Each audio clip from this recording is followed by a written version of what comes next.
AI is everywhere right now. New tools, new headlines, new promises about productivity and automation. But most conversations about AI stay at the surface level. They focus on the possibilities instead of practical applications. So what does it actually look like when AI is implemented inside a real business in the contract interiors industry? What problem is being solved? How does it change the way teams work? And what happens when you start capturing decades of industry knowledge and turning it into something accessible, scalable, and intelligent? Today, friend, that's the conversation that we're going to explore with our guest about what happens when innovation moves beyond theory and becomes part of the workflow. We'd like to thank our presenting gold sponsors. Avanto, transforming your workflow from design to cash without the chaos. And the Collaborative Network, a platform where leaders in the contract interiors industry unite. Is your team overloaded? Avanto helps teams save time and money by using AI to handle daily work from order management and AP processing to task handling without adding headcount. It works inside the tools you already use, with no new dashboards to manage. Go to goavanto.com to see how we can run your daily operations. Welcome back, or welcome to the Trend Report, your inside look at the people, products, and ideas shaping the future of workplace design. I'm your host, Sid Meadows, and I'm glad that you've joined me today for this conversation. And I'm excited to welcome back to the show Karli Slocum with 3form, and welcome to the show Cosmo Kramer with BitReel. Now, together, they've been working on some really fascinating applications of AI inside of our industry, and we're going to dig deep into this, what it looks like. And I think this conversation is a great example of what happens when forward-thinking leadership meets practical technology. Welcome, Karli, and welcome, Cosmo. Great to have you on the show today. Hey, Sid. Thanks for having us on. Yeah, thank you, Sid. Good to be here. Well, Karli, you were here at episode 112, which is a long time ago. So I don't remember what year it was, but it was episode 112. We had a great conversation then about something very forward-thinking that you guys were doing at 3form and virtual showrooms and showing the product, and now you've gone even further. So before we go further in today's conversation, Karli, take a moment and tell us who you are and what you do at 3form. Yeah, so I am Karli Slocum. I'm the Vice President of Product and Marketing at 3form. At 3form. That was quick, yes. That was quick. Cosmos, what about you? Tell us who you are and what you do. Sure. I'm Cosmo Kramer. I'm the CEO of BitReel. And we're a tech startup. We do two things really, visualization, and on the data side, we have this AI knowledge agent we're going to be talking about today. And we've been working with 3form for a couple of years, and it's been great partnering with Karli and her team, and looking forward to discussing what we've been working on. Well, I'm excited to be here. I was really excited to learn about it in our discovery call as we dove into what you guys are doing, and I'm really excited to share it with the community today. So as we dive into it, I mean, Cosmo, you got lucky in working with somebody like Karli and a company like 3form. Talk about being on the cutting edge of not just products and innovation in the industry, but definitely forward thinking about what can they do, what should be done. And that was, evident way back in episode 112 when Karli was here before about they're talking about. So did you win the lottery by, tapping into 3form? I think we did. Out of all of our partners, 3form were the first people we started working on this, probably because Karli and I were just chatting about it. It's good. We have a pretty good dial on Karli, and I feel like in the background with all the stuff we're working on. And I think it was nice to be able to go to Karli and say, hey, we're thinking about these ideas specifically for AI. Mm-hmm. Would you guys be interested in trying to see if there's real business value there? And as you mentioned in the intro, you said something that's practical.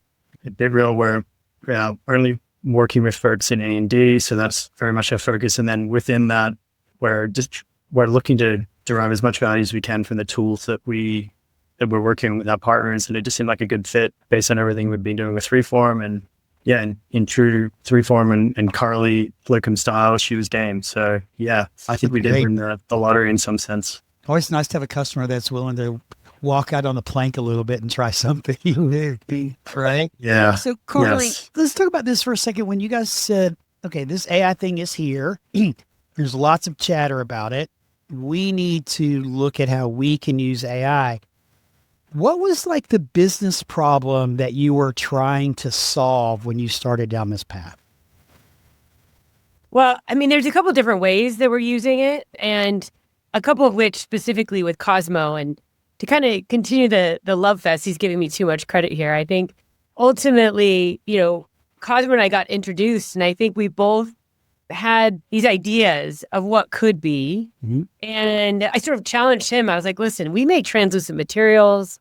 We sometimes put leaves in them. We sometimes put fabrics in them. Sometimes we're doing completely different things with texture.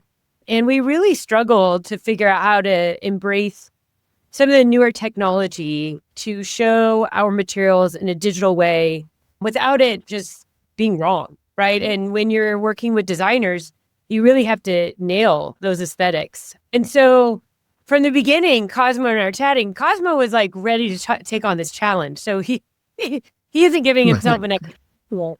But that was kind of how our relationship began. I was like, listen, if you can figure this out, we're set.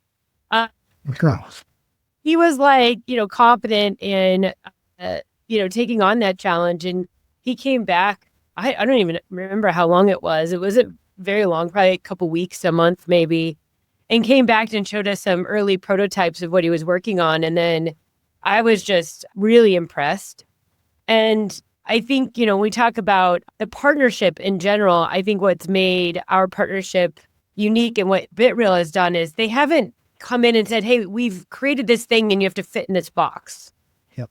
And that has never worked for us. And it probably doesn't work for a lot of manufacturers either. And what I've loved about working with Cosmo and his team is they're very flexible. They look at everything as a learning opportunity. And I think through both visualization and this AI agent, which we'll talk about both today, I'm sure. Both of those, I think, have been a learning experience for us both, but for which we can go back and leverage as an organization. But then I'm sure BitReel can then go back and leverage and help others, do some of the things that we're doing with these tools. So where was the first place you started? So obviously you guys met, you talked about things, Cosmos came back and said, hey, we could do this, really creating a solution. What was the first thing that you took on that you actually got implemented? What was that tool? Yeah, and so you referenced your previous show. We had just started working on our virtual showroom. Yep. And we were working on what we call visualization, which I think a lot of manufacturers are working on so that designers, specifiers can come to your website, go digital first, be able to see your materials in large, full scale, see them in different hardware solutions, see them in different rooms. And we were struggling with that because of the translucent aspect of our material and because of the just huge variety that we have. And Cosmo and I were introduced by a mutual friend of ours. And, he was building out BitReel, working with another furniture company, and I'll let Cosmo talk about that.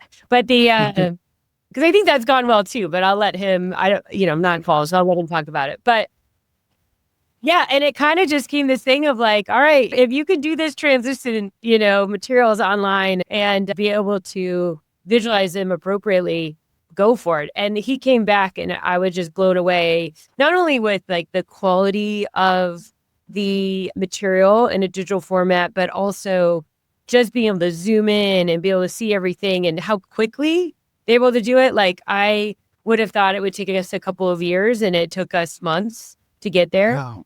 That was another challenge I gave Cosmo. We were launching a really big new hardware system called Array, and we wanted to show both our glass and Varia offering in this system when we launched. And we came really close to nailing that deadline. But I really only gave him like 3 months. And to get hundreds of our materials into the visualizer to put together 5 different configurations of our hardware system and then to get it live in a very user-friendly way. So just really impressive. But yeah, that's kind of how we started. And then from there, we've gone to the AI agent sort of world and too. We'll get there in a minute for sure. So visualization tool, Cosmos, did you think she was crazy when she came in and gave you 3 months to do something? And not at all. No, I didn't think we like a good challenge. And yeah, Karli's giving me credit. I should be giving credit to our team because we've got a bunch, it's basically all engineers. Like our entire team is just technical people and they love a good challenge. And this was a real challenge. Like Karli said, it really hadn't been done before, not just in the industry, but really anywhere, doing this through a browser. And, Karli said to us earlier that They wanted this to be accessible to designers and specifiers on the website, and it needed to be quick to load and, not slow down the site, things like that. And so, no, I think we were excited for the challenge. We had a sense that it was going to be possible because of some other things we'd been poking around with. Like our team's always doing R&D, and we've done some stuff with the semi-translucent materials. So we had a sense that it could be done. And our company was really founded on the bet. We made a bet when we started the company around visualization in general and what's called real-time rendering, and doing that on a browser. And the technology wasn't there when we started the company, but we figured within about 18 months it would be possible on the hardware that everyone has. And that turned out to be true. And so I was pretty confident placing that bet when we first, started speaking, and she said, hey, this is what we're looking to do. I was pretty confident, but I think we structured it like, let's do this as a test. Like, we didn't want to oversell. But as Karli said, I think we were excited to show her, because when I saw what the team had put together, I was like, I think we're getting pretty close here. And we're still refining. It's great. We work with Karli's team who are looking at the physical materials, and then we can look at the virtual representation and make sure we've got fidelity between those two. And so, as she said, we did the first launch with Array that 3form brought out late last year. And now we're able to say kind of rinse and repeat, and we're going to work through that, the rest of the products they have and more materials. And I'm sure there'll be other fun things we'll get to, but it's been great. I think it's just been a nice project to work on, and challenges, but I think we're putting out a good tool that is useful for folks in the industry, and hopefully helping 3form, get closer to their customers. So Karli, thank you for that. Karli, this is live on your website. So a visualizer in the furniture world, we call them maybe configurators, where you can pick your fabric here and there, pick your finish, and it comes up on the screen right in front of you. And then you can download it, request a quote, all that kind of good stuff. Right. So is that what the visualizer is? And is it live? It is live. It's live on our products. Array is what it's called. And we've toyed around with, is it a configurator? Is it visualization? We tend to call it visualization because what we are trying to accomplish is allow somebody to see what they usually see in like a 4x4 or 8x8 sample size at a large scale. And our materials are basically sheet products. So they come in 4x8 or 4x10. So sometimes, especially a designer, you want to see what that pattern may look like at scale. Maybe it has a very specific texture and a color blended in with it. And then they want to turn around and they've got to show that to their end user. And so the idea being is that they can quickly visualize the different materials, and then they can download the hardware system and the materials and put it into Revit or whatever design program that they're using, and really finish the configuration there. Right. So determine what do you want for dimensions? What does that look like? What's the true sort of shape that you're trying to create? Because really, ultimately, we could do that on our website, but then you'd have to redo that in Revit. So we're trying to find the best balance between what do you actually want to achieve on a manufacturer website versus once you've kind of said, yeah, that's what I want, where are you going to take that from there? And we don't want to create a situation where you're doing duplicate work. So that's where we've landed, and that's why we call it a visualization tool. So does it go all the way to application, meaning I'm going to put this 3form material on the elevator bank, I'm going to put this on a piece of furniture or in front of a reception desk? Does it go all the way to that detail, or is it just showing you the big piece with the hardware on it and the different colors of the hardware? It's really just showing the big piece in the hardware. And that's why when Cosmo was saying we're rolling it out to different hardware systems, we do provide our material selections in Revit. So if you're doing like an elevator cab, you can go do that. But that's not a standard hardware solution that we provide. Mm-hmm. So we're essentially doing it in all those standards. And then the Revit file has all the rules, right? So you can take it into Revit, and then you can decide, how big you want to go and everything else, and then see that pattern and repeat. But again, it's mainly just to visualize it on site, especially since if you're familiar with 3form, we can do like 30 million different combinations of materials. Like you can add a texture and a different color, and you can accomplish so many, we have 250 colors you start with, but the color options are actually limitless because we can mix those colors. And then we have all these patterns that you can mix with color. So it's actually impossible to sample all of them. And so it's a way to kind of see maybe what you want, try to get a better understanding of it. And then we can, of course, always sample exactly what you're looking for. but it makes it so you can do a little bit more of that up front before you need to reach out to somebody and start that whole sampling process. So every furniture seller, every dealer, interior designer at a firm has looked at a 4x4 sample or a 10x10 sample and saw something.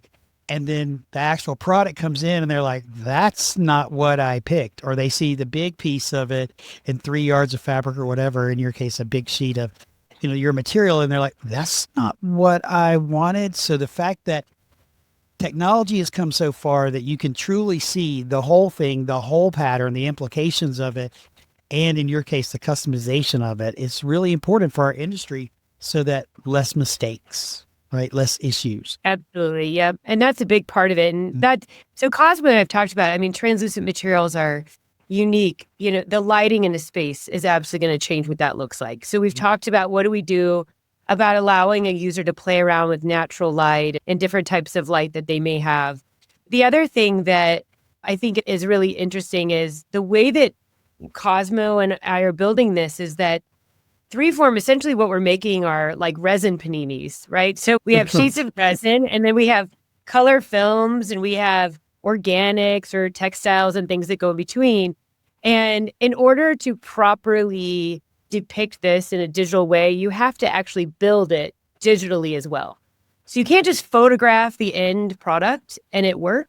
Yeah. You have to photograph each individual layer, and then Cosmo takes it and build it digitally. So it's actually a very accurate representation of what you're going to see in real life. So the details are there. So Cosmos, I want to come to you because, Karli just laid out what I would view to be quite a few challenges. Taking the product and photographing it individually and then putting it all together so you can clearly see what it is. But she also talked about 30 million different combinations, 250 colors. And that's a lot. And that's not necessarily uncommon in the manufacturing side of our industry with all these options and then the specials capability with it. What did you do to get the AI to actually realize this is what you need to be doing? Because we all know, and some of us have experienced it, unfortunately, AI hallucinates with things. Like, how did you set the ground rules and stuff here so that it would actually work? So when the user, the designer, in this case, the experience was exactly what 3form wanted it to be. Yeah, it's a great question. And I would say the AI agent that, I'm excited to talk about now is a little different from the visualization. I think Karli and I have talked about there's certainly ways to connect the two and have one feed the other. But for now, they're separate. I will say your question about 30 million different combinations and things like that, of course, is relevant to the AI side. And that's one of the reasons we started talking to Karli about the AI agent, because 3form, as she mentioned, there's a lot of complexity. There's a lot of combinations you can have. There's different parameters for different products and different materials. So we felt that it was a natural fit to have an AI knowledge agent essentially helping. And I think first phase is helping 3form team internally. And one of the things we've been working on is, how do you provide all that information to an AI agent, whether it's 30 million combinations? How can you possibly essentially train it to understand 3form and be an expert on 3form's products so that it can help, internal people that have worked at the company for 20, 30 years. So that's been the first thing we've been working on together, essentially. Okay, so let's take this and break this down just a little bit. You got an agent, like customer service agent almost, like what exactly does the agent do and where does it live, if it's live yet? So it's not live yet. We're still in testing. And Karli, feel free to jump in if you want to layer on anything. But I would say, based on what Karli has been working with her team on, there's a couple of initial use cases that we're starting to look at, internal use cases. And what we've been doing on the BitReel side, I'll let Karli speak to 3form. The thing that we've been working to now, and the thing that we spoke to Karli and immediately about, was accuracy. And it gets to what you're saying, Sid, like reducing hallucinations. And our thesis at BitReel was that there's a big opportunity here for A&D and contract manufacturing, this specific part of the industry. One, because we know and have been working in this area and just focused on this for a number of years now, but also we felt like there was going to be a ceiling for them, these sorts of manufacturers using like a traditional like ChatGPT off the shelf, because it has those hallucinations, and also it doesn't know the intricacies of the company or the products. And so that was our that was a discussion with Karli. It was like, hey, we can build this. We'll have accuracy in mind. And there's a few things we're doing there. We call them guardrail checks. And it's essentially, it's checking if the LLM or large language model is hallucinating, and it'll go back up and recycle through. So we can talk more about I want that. to pause there for a second. How do you make sure that it's checking it accurate? Yep. So essentially what we do is we have what's called a knowledge base, which is just a bunch of information that's coming from 3form systems. There's two streams, there's structured data and unstructured data. And then once we have all that data in the knowledge base, we let the agent go through and find what it wants to use as context and then answer the question. Before the question goes to the end user, who will be someone from the 3form team internally, we run what's called a guardrail check, and it runs through millions of rules. And all of those rules are populated based on 3form's products. So everything Karli was talking about before, the layers of the panini that she was mentioning and which layers can go together and which cannot. We load all of that into a system, and then you end up with millions of these rules. And based on a very intricate algorithm, it goes and runs, and it'll know which rules to check. And it checks all those rules. If it passes all the guardrail checks, it'll continue to send a response to the end user. If it doesn't pass, it'll go back and say, it'll flag 5 rules and say, you've broken these rules with your response, please recheck, and it'll go back and cycle through. So before I ask this next question, I'm never going to think of a panini differently ever again. But I'm always going to see 3form material and so I'm going to panini. So you talked about millions of rules. Now, these aren't rules that, Karli, you had to write. These are rules that pretty much already existed in your business through the development of your product and your price books and your warranties. And you could use it here, you could use it there. So you didn't have to sit down and write millions of rules, right? You used what you already had. You just had to ensure that it was accurate. Is that correct? Yeah, that's right. I mean, we have a couple different areas that Cosmo's team are basically consuming for this AI agent. One of them is what we call our product database, which includes all the panini layup, essentially how you make the sandwich. So that's one.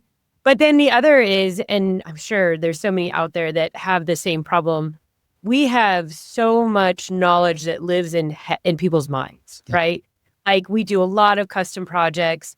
Nothing we do is done over and over again. It's always some sort of unique application. And so over the years, we've done our best to document some of that stuff. And so that a lot of that is captured in our tech specs and our installation documents, things like that the AI agent has consumed. But we're also working on making sure that there's a lot of still information out there that needs to be documented. So that's obviously a part of it. The other piece that I've been really interested in is through this process, we found out that this AI agent can actually have a back channel to us to help us make sure that if we have documents that are kind of not like if we have documents saying two different things, it can alert our product management team and we can go make sure that those documents are correct. So there's a back channel that this agent can give us. So not only can it be forward facing and solve business problems, like we have so many different things we can do that the training time to get a customer service person or estimator or a salesperson up to speed is very, very long. So the idea is maybe we can shorten that up, but also make sure that we're consistent on every single phone call that we're having, that you're not going to get one information by a more experienced estimator than another. But also that back channel, like, we can now be alerted if there's something we missed out there that we meant to update and we didn't do it. So there's a couple of things I wanted to talk about. I want to go backwards for a minute. When you talk about capturing knowledge, what you're really talking about is tribal knowledge of your employees that have been there for a while. And this customer service person, this engineer worked on this project, and it's maybe documented in a couple of different places. There's probably, a dozen or more emails about the project. It's got technical information in it. So how are you gathering the tribal knowledge? Are you giving them a survey to fill out? Are you interviewing them and transcribing it and uploading it to how are you gathering the tribal knowledge? Because this is, I think, a problem a lot of manufacturers have is the knowledge of their people. When people leave and or retire, that knowledge goes out the door. So Cosmos, how are you helping them capture the tribal knowledge? Yeah, there's a few ways. One of them is an interview. So the agent, in addition to what Karli was mentioning, where it can kind of back channel and send logs and information on conflicting data, it's also able to essentially interview those people to kind of pull out that tribal knowledge. And we talk about democratizing tribal knowledge as being one of the benefits of using this agent. So it basically goes through, we have different personas for the agent depending on where you're using it and what the use case is. So one of the agent personas is this kind of interviewer that'll like interview someone on the technical side at 3form that is working on custom projects, for example. And it can go through and just ask a series of questions. It's like having a conversation with a colleague. And during that process, it's getting some of the information, and then there'll be follow-ups that it'll want to go and, ask and get more information. So that's one of the things we're doing to try to tease out that knowledge from folks. And then the other thing we're finding is as we go deeper, and Karli mentioned getting access to like product databases and there's other PDFs and things like that on their tech specs page. We're finding, I think hopefully in a good way, as we all work together on this, we're finding other sources of information that might be interesting to connect to. And one of the things we've found is that we're very conscious, at least at BitReel, of keeping kind of the context pure, which means you don't pull in a bunch of information that's not relevant. The agent might get a little bit confused. But what we've found through some experiments is you can pull in pretty much everything, even data that may seem out of date or a little bit stale. And we can demote the focus so the agent has access to it and it can kind of take it into account, but it won't consider it like source number one or source number two when it's responding. So that was a concern for, I think, a lot of folks was they were very worried about giving it access to a lot of information because they hadn't fully scrubbed some data, for example. We're finding that's not really an issue, that you can kind of, fairly quickly and easily demote, focus on things that you wouldn't consider like gold standard and still make it available to the agent because in some cases it can be useful. So that's been a helpful exercise. We don't have to be too concerned about giving it access to things that might seem out of date. So yeah, but I think we're still learning it as we work with 3form this. We're just finding more and more sources that probably do, helpful to connect to. We'd like to thank our supporting silver sponsors. KISP, who helps furniture brands visualize and sell products before specification. Navitas Credit Corp. Navitas makes great workspaces affordable, turning furniture projects into easy monthly payments. Web Configurator Services, the leader in AI-powered online product configuration and quoting. Selling contract furniture is getting harder. You're dealing with complex products, disconnected tools, and buyers who make decisions before you ever get to spec. KISP helps fix that with clean product data, visual sales tools, and expert visualization services built for the way furniture actually gets sold. Backed by 30 years of experience, KISP helps dealers and manufacturers visualize, configure, and get chosen early before specification ever starts. To learn more, visit KISP.com. So I think you might be looking at my notes because you actually led me right into a follow-up question that I had just a minute ago, which was about conflicting data. And I love the back channel. It's kind of like it's your own private chat and the AI saying, hey, you've got a mistake here. You need to validate which is right so that I know what information to give you. And I'm just going to be very practical, simplistic form. You could have a product that was designed and developed, and then you have an engineer that worked on a special. Maybe you had a new engineer come in and make a change to it, and the original thickness was 3/8 of an inch, but the second engineer changed it to 3/16 of an inch. And you should be impressed with my knowledge. I don't know if that's any of the or not. Actually. And all of a sudden now the AI is looking at a technical spec for the same product that's got two different dimensions on it. And the probability in the human world of giving the customer, imagine you tell a designer, oh, it's 3/16 and it shows up at 3/8, the problems that causes.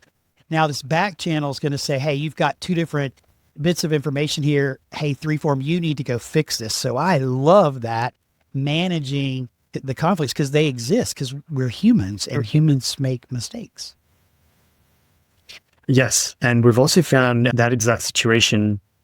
It's been really nice. We're kind of loosening the reins with the AI agent, giving it more flexibility so that if it encounters a situation like that, initially now, because we're focused on internal use cases, it's completely fine to tell the user that the agent's chatting with, basically what you just said, that it's, it needs to go on and it's flagging conflicting information and it'll kind of respond. The good thing is, in that case, in the past, I think what a lot of people were doing with these AI chatbots or agents is you kind of consider it like a one-shot interaction where the user would ask a question and the AI would have to respond. Essentially, like they had one shot to give the answer. And that's why with hallucinations and things like that, it was a real problem because people would take their responses gospel and run off. What we're doing now with 3form's knowledge agent is it becomes this very flexible process where the agent has a lot of leeway to go and do different things. It can call what we call tools. So it can go out and search the web. It can send an email. It can do a few different things. And then the biggest thing we're finding is it can actually ask questions. And then based on the responses to those questions, it can deviate from its response. So in that case, what we were talking about with conflicting information, it might ask the user, just because it's all internal now, like, would you like me to reach out to the team and I can get back to you in a few hours or whatever it says, or it can say, I can give you these 2 bits of conflicting information and you can decide what to do with it. So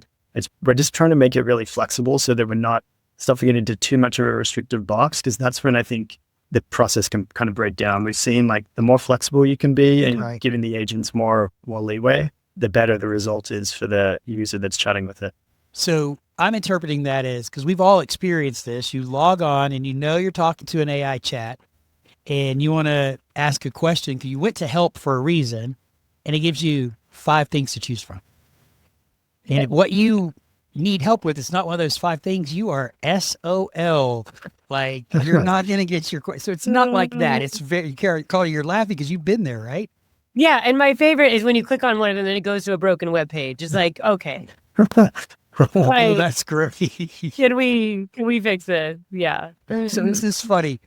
I had an issue with Zoom today and it disconnected my email. And so I went into Zoom and it said, you need to put your EWS URL. I'm butchering what the acronym was. I'm like, what's that? Yeah. And so I go into Microsoft, I type in whatever URL.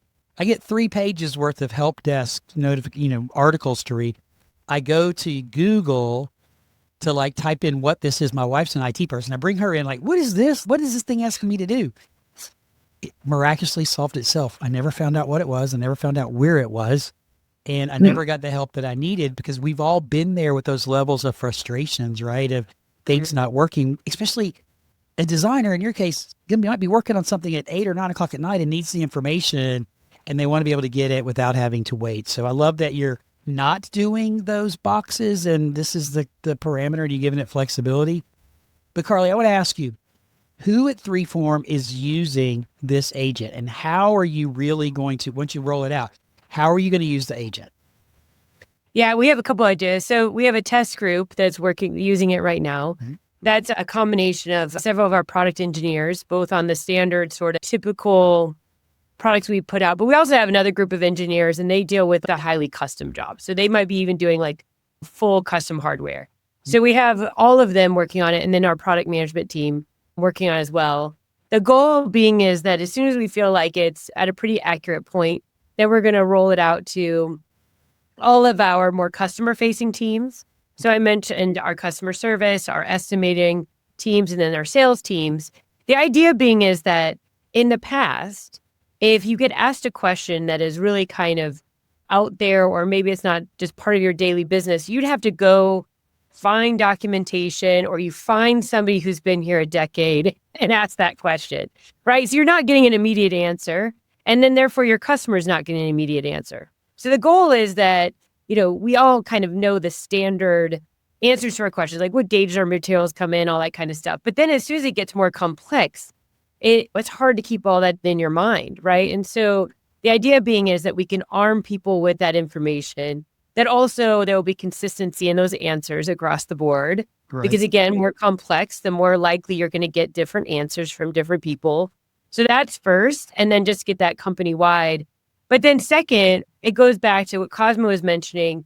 Once you can visualize our materials, I think it would be ideal for a customer to be able to say, okay, I like this, but can I do this? Can I do that? What if I wanted to put it into an elevator bay, like you mentioned? What does that mean? What gauge do I need? What does it meet the fire code? All that kind of stuff. And instead of digging through documents, it will just tell you and it'll give you the source for it. And so that's ultimately where we want to go, is both a tool that helps internally, but also one that our customers can interface with. So now, go ahead. I will mention, because I think to me, what you're talking about is what's really cool about technology is your example of when you get on, you get the 5 sentences, like, do you want to know our return policy or whatever it is?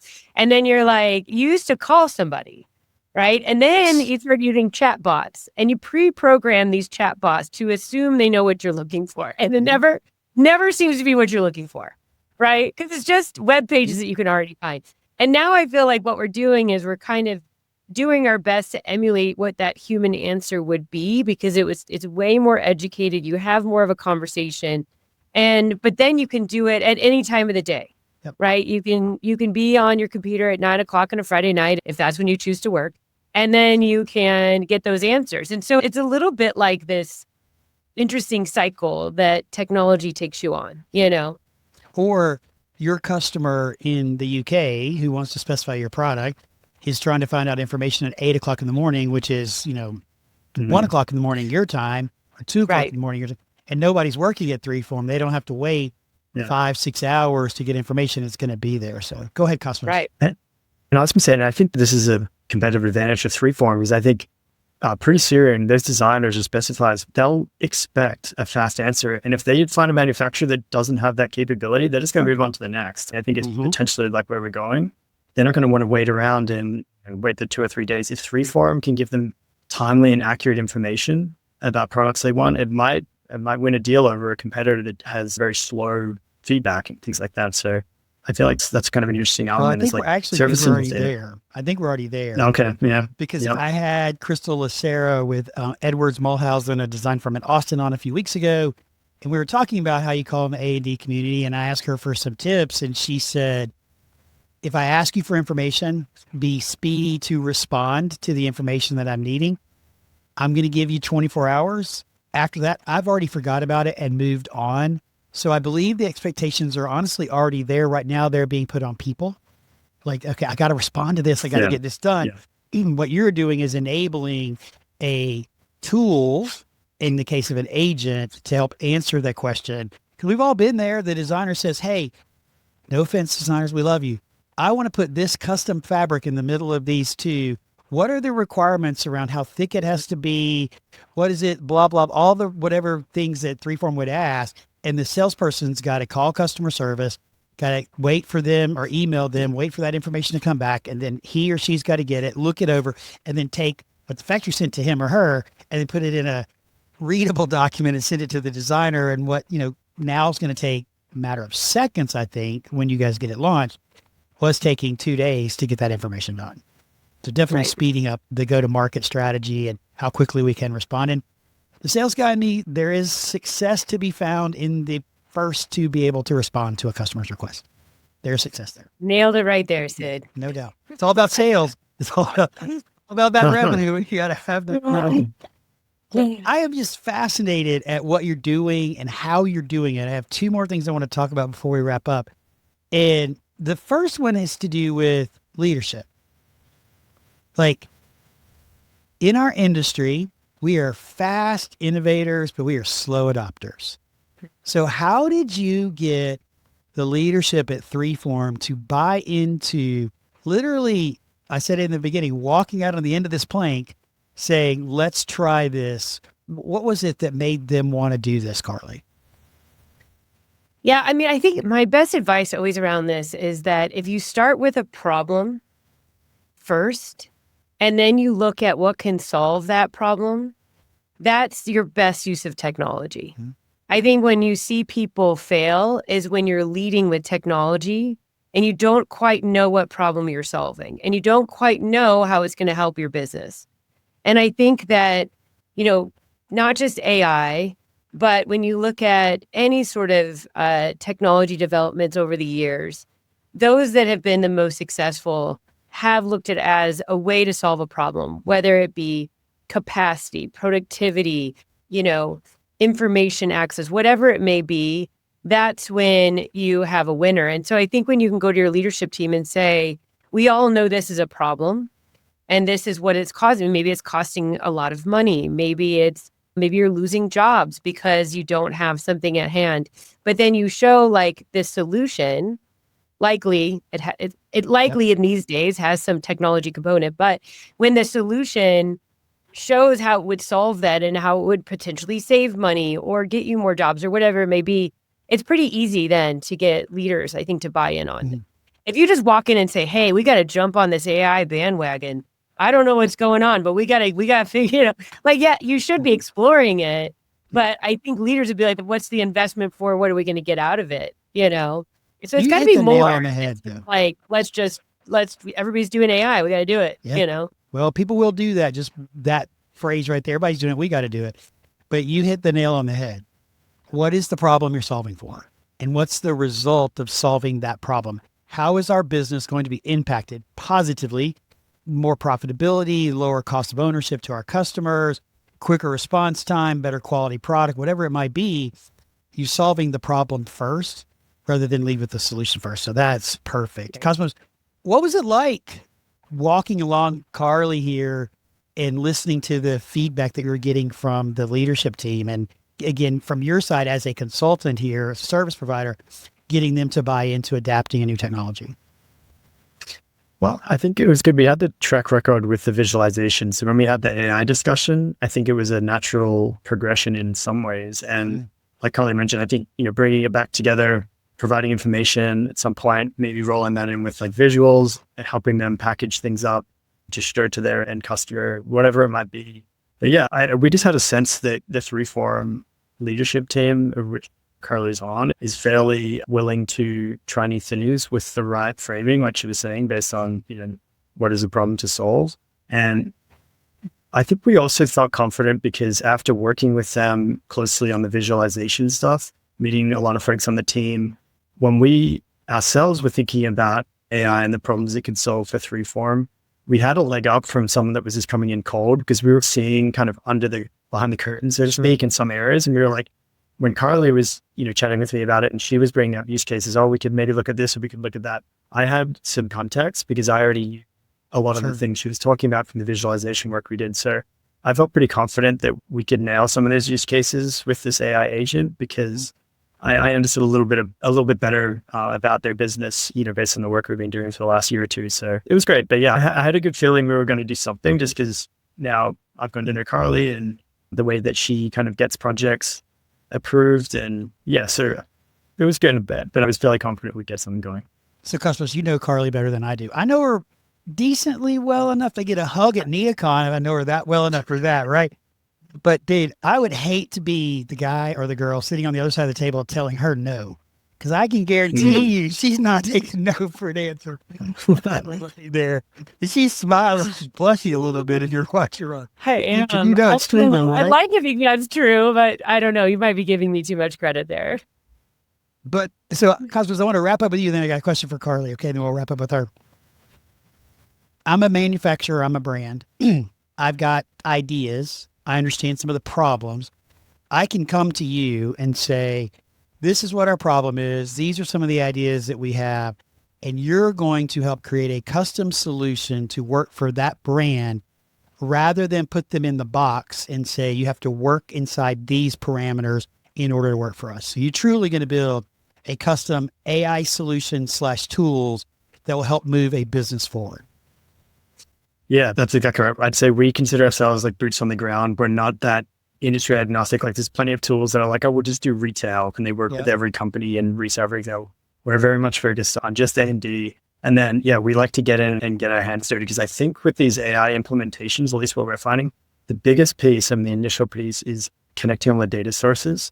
And for that, we need to be the experts helping the 3form team. They know where their data is, but we need to be helping them with all the infrastructure, getting the stack set up, getting all the data flown. And to do that, you really have to be involved. It can't just be a SaaS platform that, is self-service. Like we got to be a partner and we're used to doing that and we really enjoy that. So I think we're a decent fit to work with companies like 3form. But yeah, I'd agree. I'd say we're in partnering hand in hand and then we'll kind of stick with it where, as Karli mentioned, we'd like to be flexible ourselves and not just have something that we're like, all right, this is exactly what we're going to do. And we're not going to deviate from that scope. Like, we're very much like, this is like possibly where we start. And then let's see where we get to. That's good.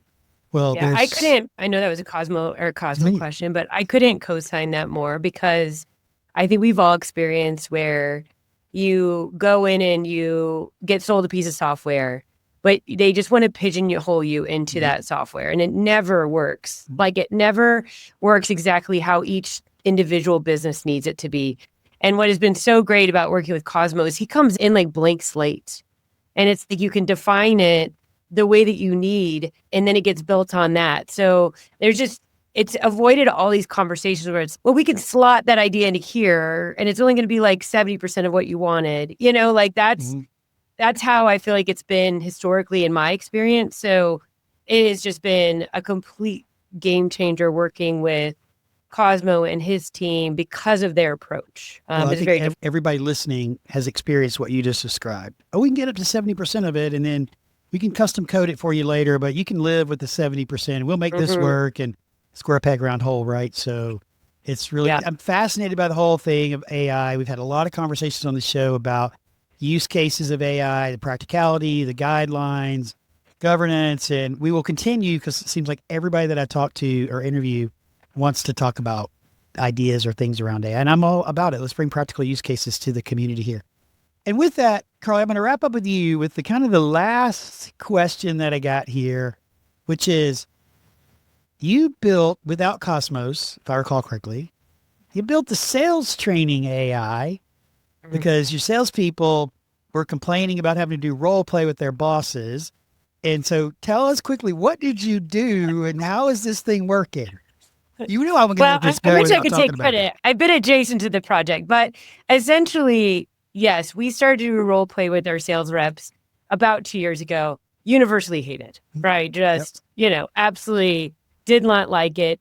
And we all understand why, right? We don't have to go into all that. But it was actually my boss he's a big fan of ChatGPT. He talks to ChatGPT every day, calls her Shar. But anyway. What's the name? He's named his ChatGPT Shar. He's going to love that Shar. No, because I wanted to name mine, and I'm trying to figure out how to name mine. So I know. I actually named mine, and then I forgot. Now, anyway. Oh, that's great. So I think he was essentially just trying to solve this like delta between, the reality is that when a sales rep is giving a presentation to an end customer, it is different than when they're doing role play.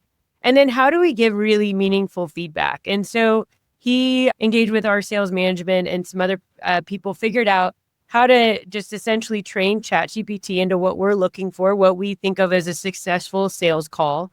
And then the sales reps can now just record themselves doing a real sales call with their customers, just record it, upload it later to ChatGPT, and it will score them based upon how they performed on a couple of different factors, on how well they represented 3form, how well maybe they represented a most recent launch, what was their closing ask. And they're way more comfortable with that because it's not like a peer-to-peer thing. It's actually a more organic recording of what they're really doing in regular life. And then they can truly take that feedback and think, oh, maybe I'll focus on doing this better next time. Mm-hmm. So it's been way more well received by our sales reps, and I think more effective in general because of the way that you do it and the feedback that it gives you. Very easy thing, honestly, to set up as long as you're kind of knowing what you're looking for, and then you train. And again, we just use ChatGPT for this, and you can train it on what you're looking for. Now, that's really cool. I mean, that's a great use case of ChatGPT. And you're right, salespeople hate role play, so much judgment wrapped around presenting to your boss. You have this different level of nerves when you're presenting to your boss or your boss's boss versus presenting to a customer that you do all the time, right? So I love that you just record it and upload the recording. There's just so many things today you can use to record, and then ChatGPT can analyze it for you. So I used ChatGPT recently, who by the end of this week will have a name. So I said to it, act as a sales and marketing coach. And I started inputting the problems, challenges that we were having going through and feedback we were getting. I actually put transcripts in of sales calls as well as transcripts in of meetings that we'd had. It's like, and dang, he's rude. He's calling me out.